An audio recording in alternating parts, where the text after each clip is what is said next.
This is Louise for MMA Crazy, and I'm joined with Aaron Chalmers. How are you doing? You were a little bit late. You missed the press conference. What happened? Oh, no, I do apologise.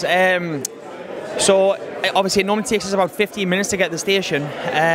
So I left with plenty of time, and there was an accident. So what should have been a 15-minute drive was an hour and a half.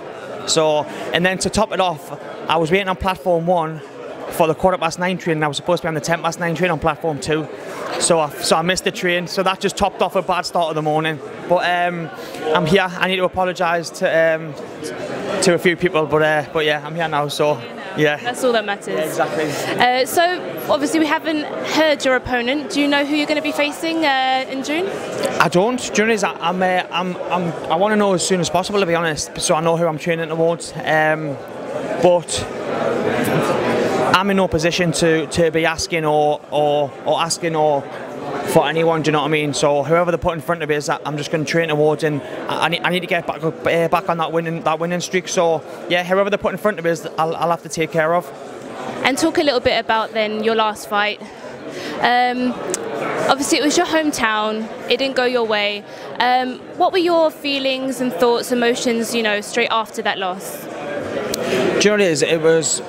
There was obviously my fifth fight, co-main event in my hometown, was obviously like a dream come true. I kind of messed up in certain areas in the camp, but I'm not gonna put that down to the loss. The better man won on the night.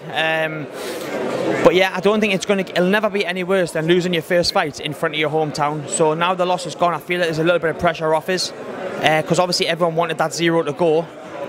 So the 0's gone. I feel like there's not a lot of pressure on us now. The card that I'm on is full of amazing fighters: Musasi, Gallagher, all them daily. So I feel like there's not as much pressure. Whereas in Newcastle, I feel like, well, I kind of put all the pressure on myself. Everyone I knew was there, so yeah, it was a bitter pill to swallow, but we'll just have to move forward. Yeah. And have you watched your performance back yet? I probably watch it every day. I watch it every day. You know, what went from being hurt to watching it like I was embarrassed, because it was a terrible performance. I went from being embarrassed to now it's now starting to turn to more anger and wanting us to put it all right. So I know what I've done last fight will not be going wrong this fight. What can you say then that you've learned that you'll then kind of take forward and change maybe? Do you know what it is? Like I say, I think because it was my hometown, I've come out and I was just nervous and I was tense and I was worrying because I was thinking I don't want to lose in front of my hometown. So when he's clipped when he's hit his, I kind of just lost all the game plan. Just went out the window and I just started swinging. I started swinging and my coach was fuming at us because everything we had done in the 12-week camp just went out the window. Swinging wildly, guard was down. It just wasn't looking for I wasn't like defending takedowns or nothing like that. So everything that went wrong. Everything that could have went wrong did go wrong. I didn't do anything I didn't stick to the game plan or anything. So I know now to I'm just going to relax. Like I say, I've lost my first fight now, so I'm just going to relax in there. Relaxing. Main thing is to enjoy it. Would you say this is maybe giving you a little bit more oomph or a little bit more of motivation to get back in there and prove everyone else wrong? Well, I remember when James lost, and he done an interview saying that some of the messages he was getting were literally disgusting. So I was getting messages saying, "Why don't you just kill yourself?" And I was like, I would kill myself, but then that would give people like no one to hate on. Do you know what I mean? So people need someone to hate on. So he knows it's made us want it. It's made us want it a lot more. I'm going to fight in September. I'm 100%. I'm going to get that win, and then I'm going to go again, and then I'm going to go again, and I'm going to keep going until I can do no more in the sport. Will I be a world champion? I doubt it, but I'll go as long and as far as I can, and I'll be around for a long time. That's for sure. How long did it take you to get back into the gym after that?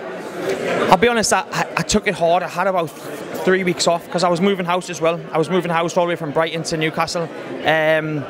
So yeah, it was about 3 weeks off. About 3 weeks, and I was just taking over. But now we're in full camp mode, so it's all systems go for the next 11 weeks.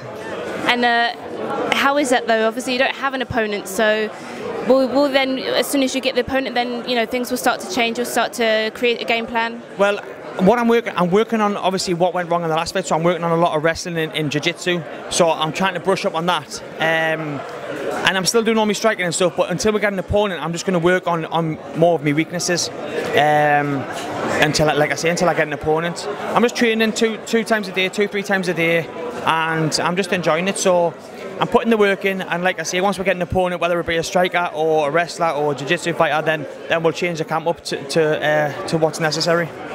And of course you train with the Fabian brothers, Tom Breeze as well, Edwards, yeah, Leon Edwards, sorry.